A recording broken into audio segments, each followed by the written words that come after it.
விரதம் ஒன்றும் இல்லை. விரதம்னாலே சங்கல்பம் தான். நான்வெஜ் சாப்பிடாம இருக்கிறது குளிச்சுட்டு போகிறது. நமக்கு தெரிஞ்ச எந்த தீட்டும் இல்லாமல் இருக்கிறது. தெரியாமல் சிலது அங்கே என்ன இருக்குது என்னன்னு நமக்கு தெரியாது. அதை பற்றி நீங்கள் கவலைப்பட வேண்டாம். என் மனசுக்கு நான் சுத்தமாக இருக்கேன் அப்படிங்கிற எண்ணத்தோடு நீங்கள் கோயிலுக்கு போய் வடம் பிடிச்சேன்னா ஒரு பிரச்சனையும் இருக்காது. பட் எல்லா இடத்துலையும் கூட்டத்துக்கு நடுவில் வடம் பிடிக்கிறதுங்கிறது ஒரு தனி சாமர்த்தியம். எல்லாராலையும் முடியாது, கஷ்டம்.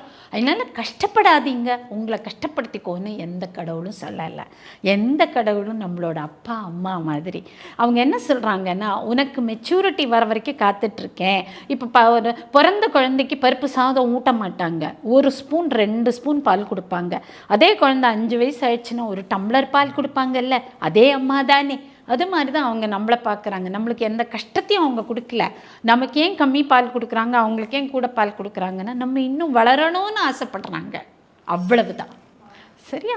அதனால் கட்டாயமாக நம்ம வளர வளர நம்ம அவங்கள நெருங்க நெருங்க அவங்க நமக்கு வாழ்க்கையில் அத்தனை விதமான சௌக்கியங்களையும் வரங்களையும் வளங்களையும் கொடுக்கறதுக்கு தே ஆர் வெயிட்டிங்.